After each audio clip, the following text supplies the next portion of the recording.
This week, Bambu have released the new X2D, and I'm going to be honest with you, my initial reaction to this printer was both confusion and a bit of disappointment as well. However, the longer I've thought about this printer and spent a bit of time looking at it, it does actually make a lot of sense, especially if you throw away the name and look at it in comparison to the P2S.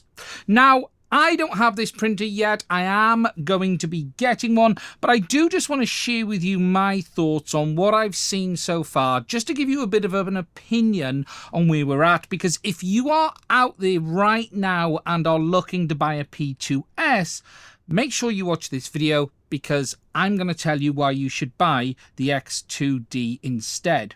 Okay, so this week Bambu have launched the X2D, their latest printer in the X series.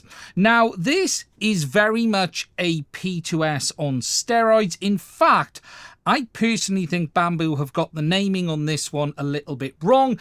It, in my opinion, should have probably been the P2D or the P2D Pro, something along those lines, because it's my opinion, or at least my belief, that the X series was an industry-shifting printer, a printer that delivered technology beyond anything that we had seen in products like the X1 before. However, whilst there's no question the X2D is a very nice printer, I don't feel it delivers on the expectation that the X1 Carbon did, and really when you look at this printer in its base form, it really is a P2S on steroids.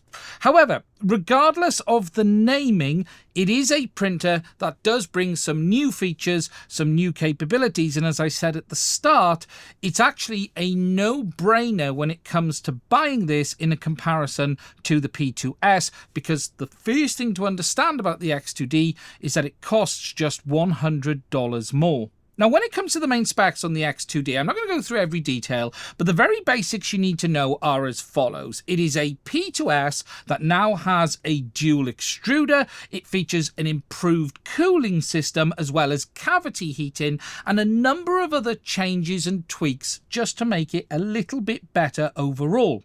For instance, the new X2D is a faster printer than the P2S, can print up to 1000 millimeters a second now, rather than the 600 you had on the P2S.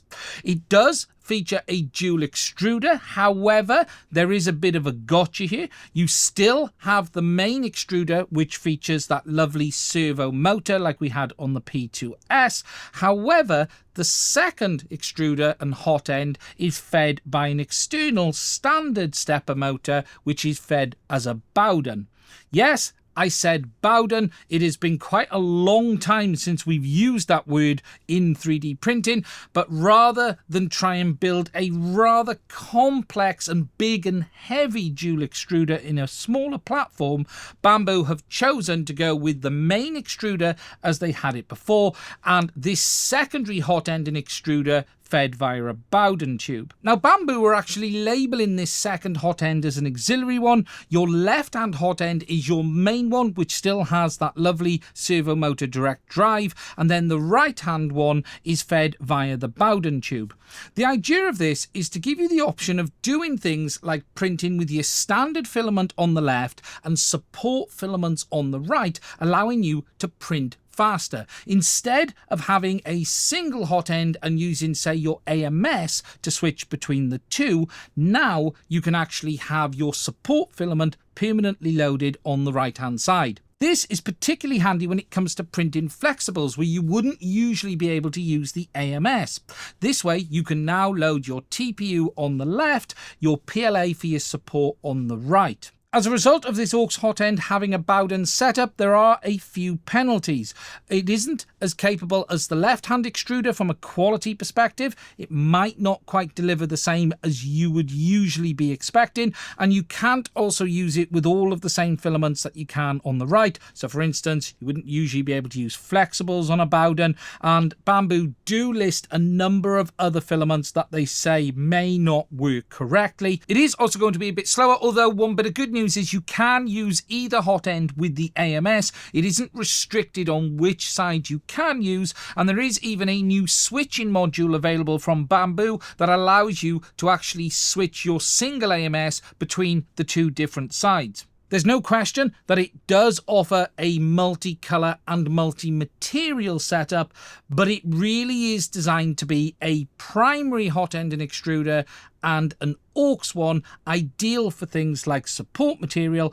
But if you did want to do multicolour or at least multi-material where quality may not need to be 100% perfect on that right-hand hot end, you are able to do it with this printer as long as you stick to the compatible filaments. Now, usually when you add dual hot ends, you then usually add a lot of size and weight to the extruder. However, Bambu have got around this by A, using this external drive and Bowden setup, but also rather than having an electronic mechanism for switching between the two hot ends, instead they now have a mechanical mechanism, just like the H2D. The second nozzle, which is on the right hand side on this printer, does still lower and raise, but it uses a mechanical mechanism with a pin at the back of the printer that the extruder pushes into to switch between the two different modes. This is actually quite ingenious, and it's interesting to see Bambu continue to develop on what they did with the H2D, allowing them to keep that extruder as small as they could without adding size and weight. And again, this plays into them being able to print faster than they could on the last model. Alongside those changes, the X2D also features an extruder camera. There is no LiDAR sensor like we had on the X1. However, this extruder camera is designed to be used with their vision encoder board, and just like on the H2D, it uses this to calibrate the printer's motion system. The next big change on this printer is the cooling and airflow system, and in fact it appears to have been completely reworked. Alongside the single cooling fan on the right hand side in the P2S, you now have a second fan on the left, allowing for cooling on both sides. This left hand fan also includes a cavity heater now. The X2D can heat the internal cavity up to 65 degrees as well, and Bambu have also done a bit of reworking of the airflow system and also added that aux exhaust fan on the rear of the printer that Bambu made available for the P2S, as well as adding another filter. Now, it will be interesting to see how this all has changed. Looking at some of the airflow paths, I think Bambu have done a few other changes as well. It does feel, though, that this is a bit of a bolt-on. That fan on the back is basically the same setup that they offered for the P2S, but I'll talk about that a bit more later on. Alongside the main changes, there are also a number of other little less visible things. So for instance, the display, while still 5 inches, has increased in resolution to 720p. On the P2S, it was 854 by 480, whereas now it's 1280 by 720.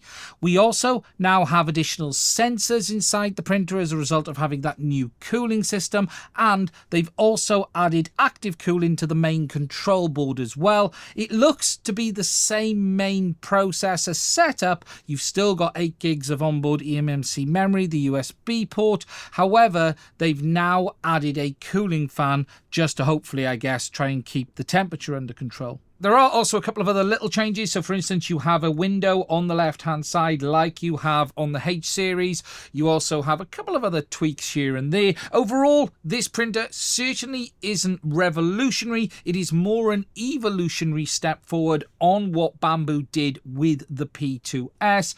It certainly appears that Bambu started with a platform which they initially released with the P2S and have now bolted on some of these additions. Some of them look fairly integrated, but some of them do feel a little bit like an afterthought. In some ways, it does feel a little bit like Bambu actually overdid it with the P2S, and this doesn't feel a great step forward. There are a few reasons why I think the X naming is a bit out of place on this printer, but all that being said, there's no question it isn't interesting, especially when you look at the price point, because the X2D is just $100 more with the AMS in the US than the P2S, or about £70 more in the UK.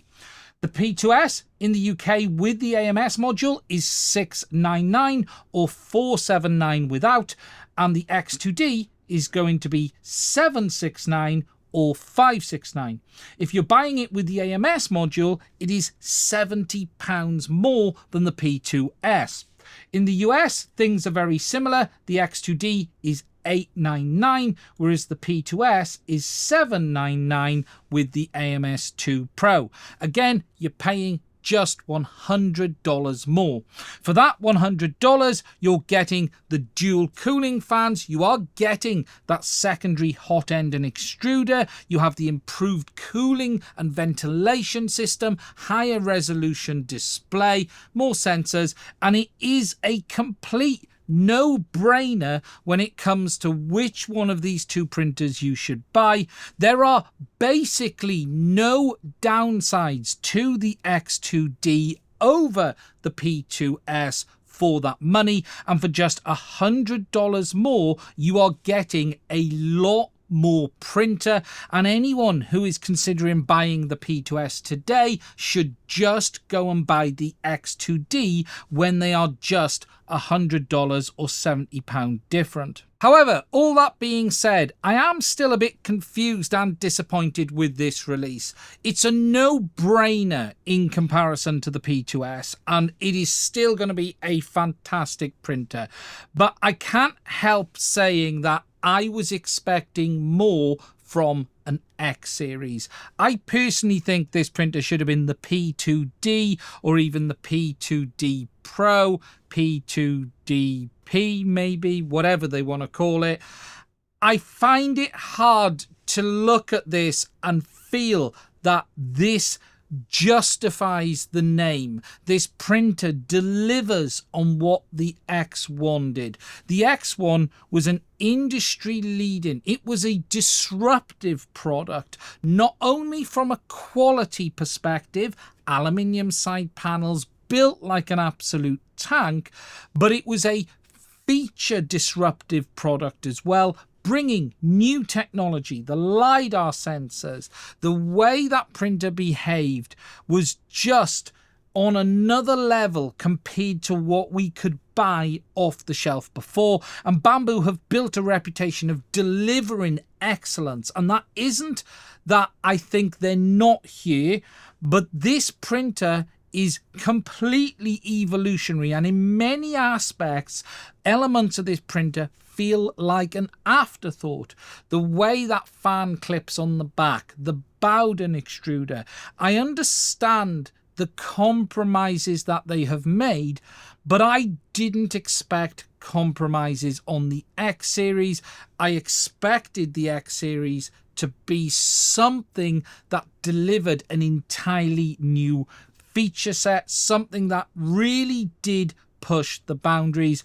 And I think this printer probably would have been a lot more accepted from a reviewer perspective if it had carried the P naming rather than the X naming. But I guess Bambu are in a bit of a sticky situation right now. The reality is there is an onslaught from tool changer printers. You have the U1 from Snapmaker, we have the upcoming Flashforge, which I will be talking about on the channel, and the reality is Bambu have gone down a path with their Vortex system, with their dual hot end system on the H2D, and I'm not saying they're not good, because they are incredibly good at what they do. But this almost feels like throwing something out there to try and push back at this onslaught from those other manufacturers. Frankly, I would love to see Bambu do a tool changer. I think it's inevitable. This is the way the industry is going, and I hope they just don't sit on the sidelines of this too long. I don't care if Bambu delivered a tool changer that cost 50% more than the other manufacturers. For me, what's important is having that reliability, that ease of use that you do get with the Bambu printers. They got to be careful not to fall into the price war trap that is being pushed against them right now from other manufacturers. Bambu had a period of basically domination, and now there are companies stepping up.